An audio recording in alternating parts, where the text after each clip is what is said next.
मनीषकु केतेबेले गर्व आसे। श्रीमद् भागवत कथा और आध्यात्मिक दृष्टिकोण। संसार रे मनीष जन्म पाइबा एक दुर्लभ सौभाग्य बोली शास्त्र रे कुहा जाइछि। किंतु मनीष जेतेबेले सांसारिक मोहमाया बांधी होई जाए ता भितरे काम, क्रोध, लोभ, मोह, मद एवं मात्सर्य भली षडरिपु जाग्रत होई उठंती। एही मद बा गर्व हेउछि मनीषर सबुठारु बड़ शत्रु, जहा मनीषर पतनर मुख्य कारण साजी थाए। श्रीमद् भागवत महापुराण रे अहंकार को भगवत प्राप्ति दिगरे सबुठारु बड़ प्रतिबंधक बोली दर्शा जाइछि। प्रश्न उठे, एही गर्व बा अहंकार मनीष मनरे प्रवेश करे केतेबेले? भागवत कथा एवं महाप्रभुंक लीला को अनुध्यान कले एहार अनेक कारण सामनाकु आसे।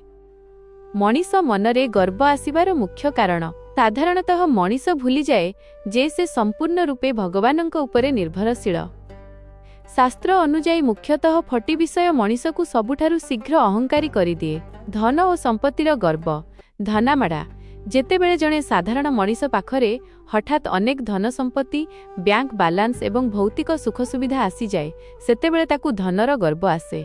से गरीब एवं असहाय लोकंकु तुच्छ मने करे एवं भावे जे पैसा बलरे से दुनियार सबुकिछि किनि पारिबो। क्षमता और पदवीर गर्व। अधिकारा माड़ा। राजनैतिक क्षमता। सरकारी पदवी बा समाज रे एक उच्च स्थान मिलिगले मनीष निजकु सर्वशक्तिमान बोली भाबी बसे। एही गर्वरे अंध होई से निजर कर्तव्य भूली जाए एवं अन्य उपरे अत्याचार करे। कंस एवं हिरण्यकशिपुंकर एही क्षमतार गर्व ही थिला। विद्या और ज्ञानर गर्व। विद्यामाड़ा। जेतेबेले जणे व्यक्ति बहुत शास्त्र पढ़ी निए, बड़ बड़ डिग्री हासिल करे सेतेबेले ता मनरे मु सबु जानिछि बोली भावना आसे। प्रकृत ज्ञान मनीषकु नम्र करे, किंतु अधागढ़ा ज्ञान गर्व आनी दिए। रूप और यौवनर गर्व। रूपामाड़ा। निजर शारीरिक सौंदर्य को नहीं गर्व करिबा अन्यतम कारण। मनीष भूली जाए जे यौवन एवं रूप क्षणस्थायी, समय सहित यह नष्ट होइजिब।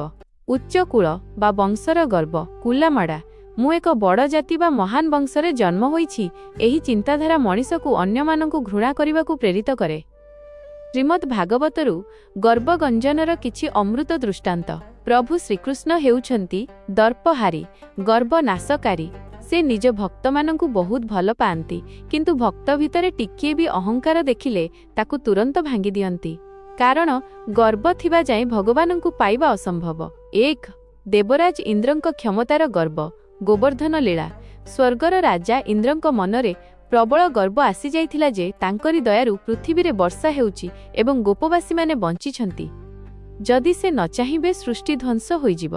तांकर एही गर्व को भांगिबा पाई बालक कृष्ण गोपपुर रे इंद्र पूजा बंद कराई गोवर्धन पर्वतर पूजा आरंभ कराइले। रागी जाई इंद्र प्रलयं करी वर्षा कले, किंतु प्रभु श्रीकृष्ण निज काणी आंगुठी रे गोवर्धन पर्वत को टेकी धरी इंद्रंकर समस्त गर्व चूर्ण करदेले। शेषरे इंद्र निज भूल बुझी पारी प्रभुंक शरणापन्न होइथिले। 2 ब्रह्मांकर ज्ञान एवं सृष्टिर गर्व। ब्रह्मा विमोहन लीला। थरे सृष्टिकर्ता ब्रह्मांक मनरे संदेह आसिला जे गोपरे गाई चराउथिबा एई साधारण बालकटी सतरे कण भगवान। तांक भितरे ज्ञानर अहंकार आसिला। प्रभुंकु परीक्षा करिबा पाई से गोपपुररु सबु गाई, बाछुरी एवं गोपाल बालकमानंकु चोराई नेई ब्रह्मलोकरे लुचाई देले। किंतु जेतेबेले से फेरी आसी देखिले श्रीकृष्ण निजे सेही समस्त गाई, बाछुरी एवं सखामानंकर रूप धारण करी पूर्व भଳି खेलुछंती। श्रीकृष्ण ब्रह्मांकु देखाई देले जे तांक लोमकूपरे एमिति कोटी कोटी ब्रह्मांड रहिछि। ब्रह्मांक अहंकार माटीरे मिसिगला। 3 सत्यभामांक धन एवं रूपर गर्व। तुलाभार लीला। प्रभु श्रीकृष्णଙ୍କ अष्टपाटवंशीଙ୍କ ମଧ୍ୟରୁ सत्यभामा थिले अत्यंत रूपवती एवं धनी। तांको मनरे गर्व थिला जे कृष्ण केवल तांकु ही सबुठारु अधिक भल पाआंती। थरे नारद मुनिଙ୍କ कथारे पड़ी सत्यभामा श्रीकृष्णଙ୍କୁ तुलाभार ओजन करिबाकु बाहारिले। गोटिए पटे प्रभु बसिले एवं अन्य पटे सत्यभामा निजर समस्त सुना, हीरा और रत्न अलंकार लदी देले, किंतु प्रभुंक पल्ला टिकिए भी उठिला नाही। जेतेबेले सत्यभामांक अहंकार भांगिला, रुक्मिणी आसी अत्यंत भक्ति और प्रेमर सहित गोटिए तुलसी पत्र तराजुरे रखिदेले।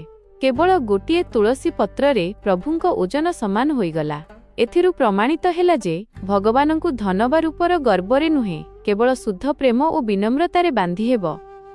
गर्व आसिले कौन हुए? भागवत कहे जे मनीष जेतेबेले मु कर्ता बोली भावे सेहिठारु ही तार विनाश आरंभ हुए। गर्वी व्यक्तिर मतिभ्रम हुए, से ठीक और भूल मध्यरे फरक जानिपारे नाही। ଗର୍ବ ଯୋଗୁଁ ରାବଣ ଏବଂ ଦୁର୍ଯ୍ୟୋଧନ ଭଳି ଶକ୍ତିଶାଳୀ ଏବଂ ଜ୍ଞାନୀ ମଣିଷଙ୍କର ସମୂଳ ନାଶ ହୋଇଥିଲା। ଅହଙ୍କାର ଭଗବାନଙ୍କଠାରୁ ଭକ୍ତକୁ ଦୂରେଇ ଦିଏ ଏବଂ ମନରେ ଅଶାନ୍ତି ସୃଷ୍ଟି କରେ। ଗର୍ବରୁ ବର୍ତ୍ତିବାର ଉପାୟ। ମହାପ୍ରଭୁ ଶ୍ରୀ ଜଗନ୍ନାଥ ହେଉଛନ୍ତି ସକଳ ଶକ୍ତିର ଆଧାର। ତାଙ୍କ ନିକଟରେ ରାଜା ବି ଝାଡ଼ୁ ମାରନ୍ତି, ଛେରା ପହଁରା ଏବଂ ରଙ୍କ ବି ସମାନ ପ୍ରସାଦ ପାଆନ୍ତି। ଯେତେବେଳେ ଆମ ଭିତରେ ଗର୍ବ ଆସେ, ଆମକୁ ମନେ ପକାଇବା ଉଚିତ ଯେ ଏହି ଶରୀର, ଧନ, ଯୌବନ ସବୁକିଛି ମାୟା ଓ କ୍ଷଣଭଙ୍ଗୁର। ମୃତ୍ୟୁ ପରେ ଆମେ ଏସବୁ ଏଠାରେ ଛାଡ଼ିଦେଇ ଯିବା। ଭକ୍ତି ଏବଂ ସମର୍ପଣ ଭାବ ହେଉଛି ଗର୍ବ ନାଶ କରିବାର ଏକମାତ୍ର ଔଷଧ। ଯିଏ ନିଜର ସବୁ ସଫଳତା ପାଇଁ ନିଜକୁ ନୁହେଁ ବରଂ ଈଶ୍ୱରଙ୍କ ଆଶୀର୍ବାଦକୁ ଶ୍ରେୟ ଦିଏ, ତା ମନରେ କେବେ ଗର୍ବ ପ୍ରବେଶ କରିପାରେ ନାହିଁ। କରୁଣାସାଗର ଯାହା କରାଉଛନ୍ତି, ମୁଁ କେବଳ ଗୋଟିଏ ନିମିତ୍ତ ମାତ୍ର, ଏହି ଭାବନା ମଣିଷକୁ ସର୍ବଦା ନମ୍ର ଏବଂ ଶାନ୍ତ ରଖିଥାଏ।